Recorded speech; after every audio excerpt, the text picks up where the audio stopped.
Homage to the Buddha, the Dhamma, and the Sangha. Today we're looking at SAKKA'S questions to the Buddha, and this is from Dhammapada Verse 354, Sakkapanya Batu. And in this verse, this saying of the Buddha, the commentary tells us that Sakka, king of the Devas, took the Devas to see the Buddha after finding out that the Devas in the Tavatimsa realm couldn't get the correct answer to 4 particular questions. At the time, the Buddha was staying at Jetavana Monastery. So, having gone to see the Buddha, paying respects, Sakka then presented these 4 questions to the Buddha and explained the difficulty that the Devas were having. So the first question was, among gifts, what is the best? Among tastes, what is the best? Thirdly, among delights, what is the best? And fourthly, why is the destruction of craving said to be the most excellent? And in answer to the questions, the Buddha said, O Sakka, the Dhamma is the noblest of all gifts, the best of all tastes, the best of all delights, and destruction of craving leads to the attainment of arahantship and is therefore the greatest of all conquests. And then he actually spoke the verse. So Buddha's saying in Pali is Sabbadānaṁ, dhammadānaṁ, jināti, which is the gift of Dhamma excels all gifts. Sabbarasaṁ, dhammaraso, jināti, the taste of Dhamma excels all tastes. Sabbaratiṁ, dhammarati, jināti, the delight of Dhamma excels all delights. And Taṇhakkhayo, sabbadukkhaṁ, jināti, the destruction of craving conquers all suffering. So at the end of the teaching from the Buddha, Sakka then says to the Buddha, Venerable Sir, if the gift of Dhamma excels all gifts, why are we not invited to share the merit whenever gifts of the Dhamma are made? Then, Venerable Sir, I pray that from now on we may be given a share in the merit of good deeds. Then the Buddha asked all the bhikkhus to assemble and exhorted them to share the merit of all their good deeds with all living beings. Since then, it has become the custom to invite all beings from the 31 realms, 31 bhumis, to come and share the merit whenever a good deed is done. So this story that's given in the Dhammapada commentary with this particular saying of the Buddha is actually a really lovely one, but it's also a very important one because this shows us why we share merit with all living beings. Because when we do anything good, it's actually very meritorious, and therefore we want to share that with all living beings. When you know the plight of all living beings in all realms, whether it's lower realms and also higher realms, then you know that this is something that one shares out of compassion and in order for people to come to the path if they're not already on the path. And so it's a very lovely and pointed teaching and therefore confirmation from Sakka, king of the Devas, to actually remind us that whenever we do anything good and whenever we share Dhamma, all the goodness that we cultivate on the path, it's good to share the merit with all sentient beings, all living beings. So extending that a little bit, I wanted to look at a few suttas about the offering of Dhamma, because I think it's always an encouragement that if you practice well, then it's good to actually share within your range and build upon that, because Dhamma is actually very liberating for all living beings who are suffering. And so the aspiration to share what you know is a very wholesome one. So there's this sutta called the Brahmana Dhammayaga Sutta in the Itivuttaka. So this is one of the recordings that Upasika Kujuttara remembered and put into the Itivuttaka. So it's reference number 100. And it says, I, mendicants, am a Brahmin, committed to charity, always open-handed, bearing my final body, a healer, a surgeon. You are my rightful children, born of my mouth, born of the teaching, created by the teaching, heirs in the teaching, not in material things. There are these 2 gifts, a gift of material things and a gift of the Dhamma. The better of these two gifts is the gift of Dhamma. There are these two kinds of sharing, sharing of material things and sharing the Dhamma. The better of these two kinds of sharing is the sharing of Dhamma. There are these two kinds of support, support in material things and support in the Dhamma. The better of these two kinds of support is support in the Dhamma. And then finally, there are these two offerings, an offering of material things and an offering of the Dhamma. The better of these two offerings is an offering of the Dhamma. So here again, you get the confirmation from the Buddha that the Buddha gives us these gifts. You are the heir of the teachings of the Dhamma. The Dhamma, when it comes to gifts, to sharing, to support, to offerings, the Dhamma is always the best of them over material things. And so we get that confirmation. Sometimes what we do is we forget. And also we get obstructed because people are not ready. And that's okay. Patience is also something that we need to cultivate on the path. But where there is an opportunity, where somebody asks, then always remember that the gift of Dhamma is, the best of the gifts, of the sharing, of the support, and of the offerings, because it is one that leads to liberation from all suffering. And so if you help someone to get closer to the path, then it's very helpful. And if you have the ability to enable someone's path and fruit, that's even better. And of course, encouragement on the path is always, most noble. It's what the Aryas would do. Would always encourage, would always say, the doors of Nibbana are open to you, and they will remain open to you if you develop, saddha, the conviction and wisdom and all these different faculties. So this is a lovely sutta as well, to hear the words of the Buddha in this way. Another sutta that is also lovely is also in the Itivuttaka. It's number 113, Dhammānu Dhamma Patipanna, and it's about practicing in accordance with the Dhamma. The Buddha says, when referring to a bhikkhu who practices according to the Dhamma, this is the proper way of defining practice according to Dhamma. When speaking, he speaks only Dhamma, not non-Dhamma. When thinking, he thinks only thoughts of Dhamma, not thoughts of non-Dhamma. By avoiding these two, he lives with equanimity, so that's the upekkha, mindful, sati, and clearly comprehending, sampajanya. And then the Buddha goes on to say, a bhikkhu enjoying the Dhamma and delighting in the Dhamma, reflecting upon the Dhamma, does not fall from the true Dhamma, sadhamma. Whether walking or standing, sitting or lying down, with mind inwardly restrained, he attains to lasting peace. And so this is inspiration and encouragement for us, because we don't live like this. We don't speak only of Dhamma. We don't think only of Dhamma.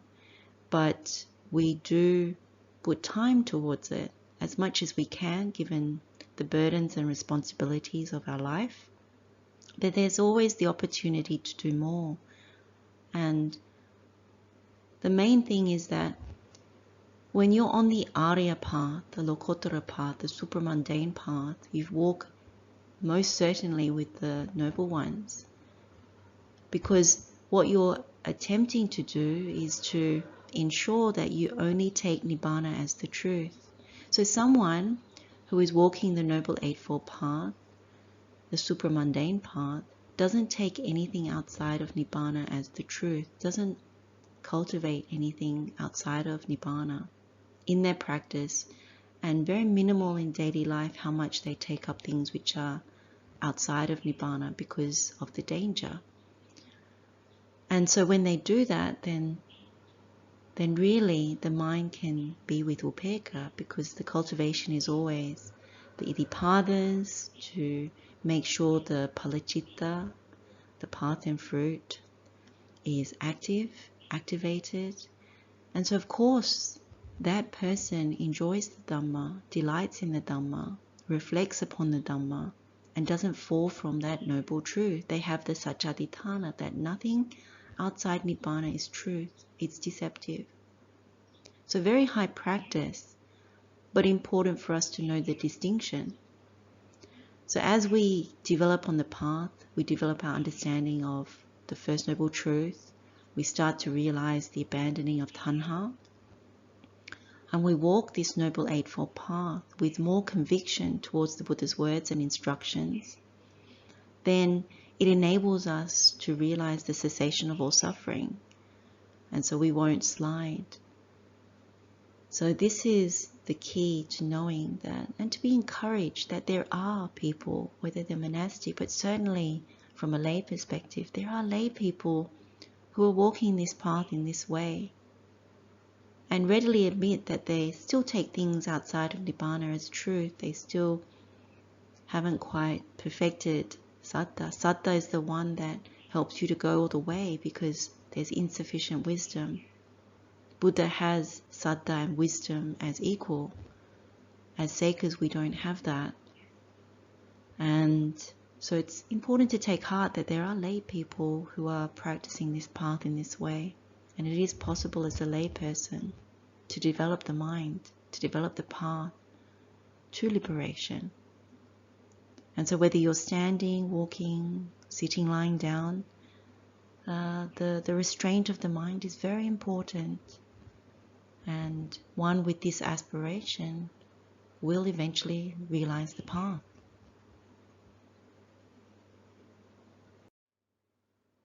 When we take delight in listening to Dhamma, there's this sutta called the Dhammasavana Sutta in Anguttara Nikaya, chapter 5, discourse number 202. And the Buddha gives 5 rewards for listening to the Dhamma. So the first one is one hears what one has not heard before. The second is one clarifies what one has heard before. The third is a very important one, which is one gets rid of doubt. The fourth is one's views are made straight. And the fifth, one's mind grows serene. So all 5 are very important. So when we say we listen with an open mind, it's always to ensure that we listen so that we hear things which we haven't heard before. Also to clarify things that we have heard, and to make sure we've heard them correctly. The third one being getting rid of doubt is because Saddha slides with the arising of doubt.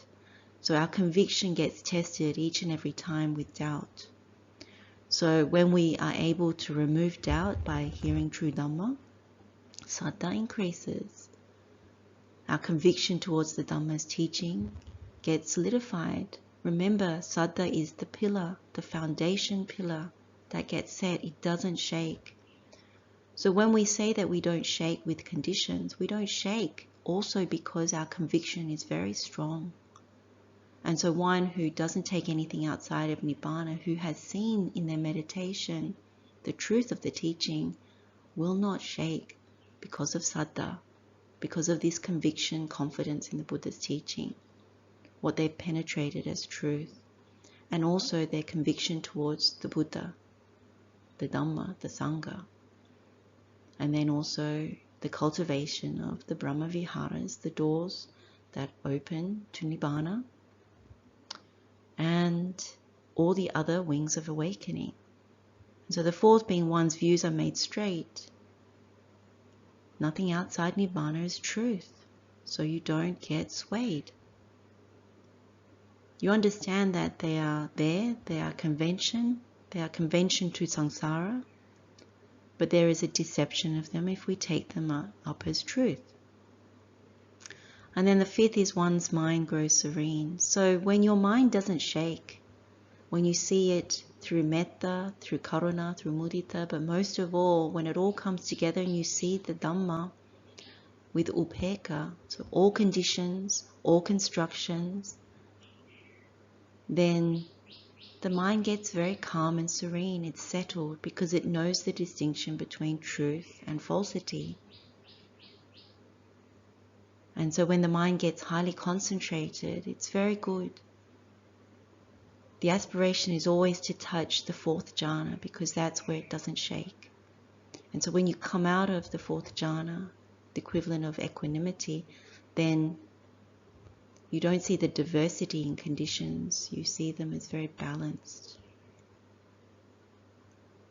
So again, this is something to remind us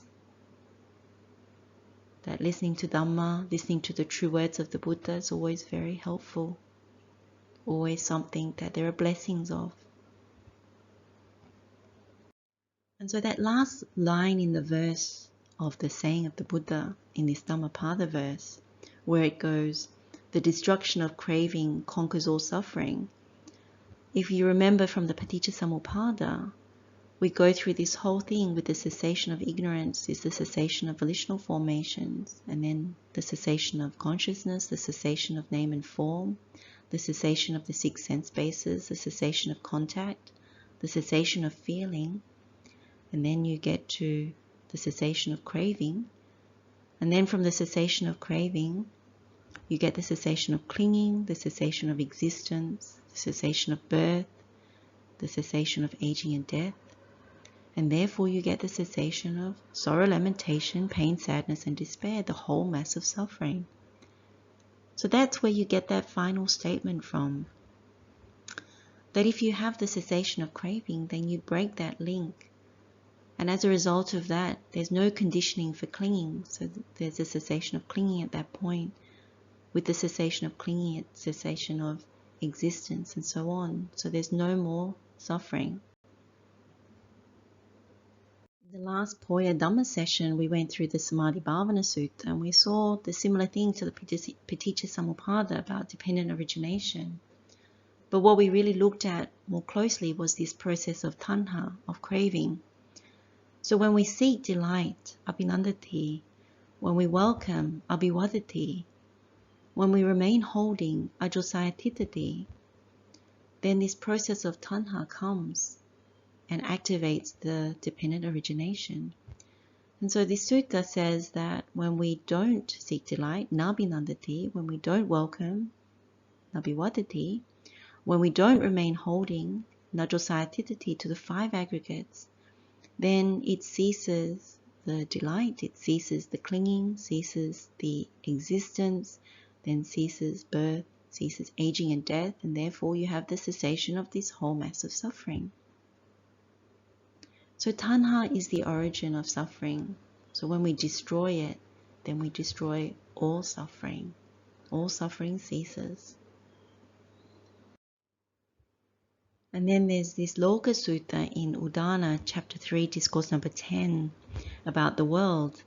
And the Buddha says, of the ascetics and Brahmins who say that through continued existence, one is freed from continued existence, none are themselves freed from continued existence, I say.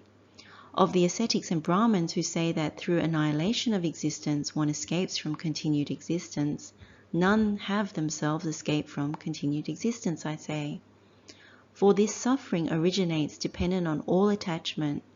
With the ending of all grasping, there is no origination of suffering. Just look at this world, mired in all sorts of ignorance. Beings intoxicated with existence are not released from continued existence. Whatever states of continued existence there are, everywhere, all over, all are impermanent, suffering, and perishable. So this is a very powerful sutta actually. There's more to it than just these words, but these 2 particular paragraphs are actually enough to actually see so much Dhamma. So if you have an eternalistic view, that you believe that you return to some kind of eternal beingness, then that is still coming back, that is still bhava. And then if you believe in some sort of complete annihilation, then that is also a bhava, because both are wrong views. So Buddha says or confirms that suffering, dukkha, comes from grasping, from attachment, from this tanha. So when you end all kinds of grasping, all kinds of craving, then you don't birth any more dukkha, because you cut the paticcasamuppada, the dependent origination, at that point. So then the Buddha goes on to say, look at this world. So the world is mired with all kinds of ignorance, and all beings are intoxicated with existence. They're intoxicated through the 5 aggregates and the 4 nutriments.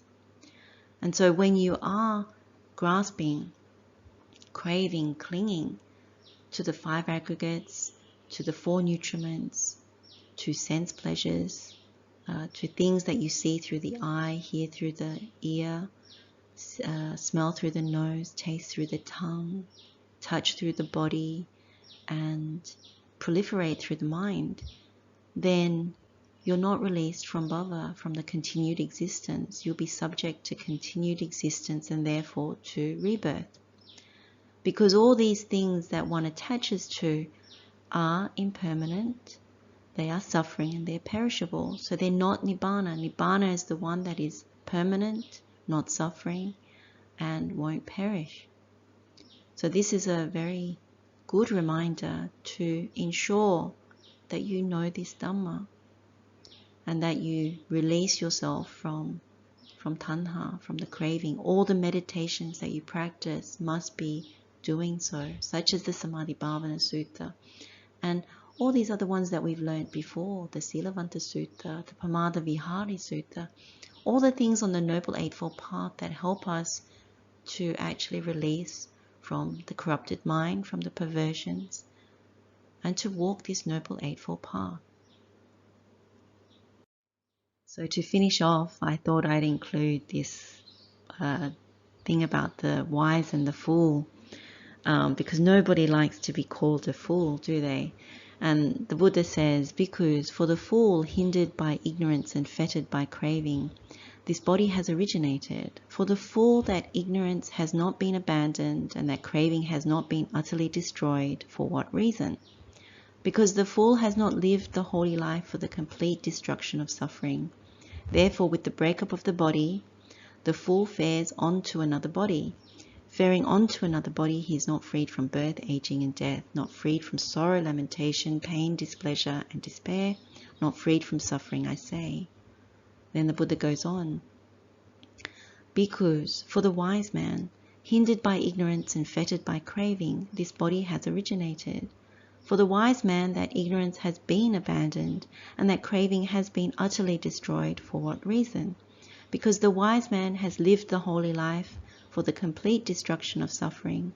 Therefore, with the breakup of the body, the wise man does not fare onto another body. Not faring onto another body, he is freed from birth, aging, and death, freed from sorrow, lamentation, pain, displeasure, and despair, freed from suffering, I say." So these are our final words of encouragement, that we don't want to be foolish like the fool. We want to be like the wise person, that we are all born hindered by ignorance and fettered by craving. This is our vipaka karma. We've created this particular body, this particular birth. But having done so, so important to learn the Buddha's teaching, follow the instructions, and ensure that we abandon ignorance, that we don't cultivate ignorance out of the lies and deception and the wrong view. And that when it comes to craving, we follow the Buddhist instructions, such as in the Samadhi Bhavana Sutta, to release that craving, to destroy it through sense restraint, through walking the Noble Eightfold Path, through attaining the mental absorptions, through building up our spiritual faculties, our powers, our basis for spiritual power, our establishments of mindfulness, developing the bojjhangas, the enlightenment factors. So all these things help us to actually relinquish, destroy the craving. And so when we're walking this Noble Eightfold Path, then it leads to eventually the complete destruction of suffering. When our wisdom grows, it becomes easier. When our practice develops in a very fruitful way, things become a little easier. The conditions may change externally, but internally things start to really fall into place. And when that happens, then the mind stays very, very upright. And so this is our reminder to be wise, to cultivate the heartwood, and not to be foolish. So we can end our session here. Let's share the blessings of this session with all sentient beings. Now we know that the Devas, all living beings, wish to be part of the merit of the Dhamma. So we share the merit with all living beings. May all beings be happy and well. May all beings be freed from suffering. Blessings of the Triple Gem to all of you. Wishing you all well. Te Roan Saranai.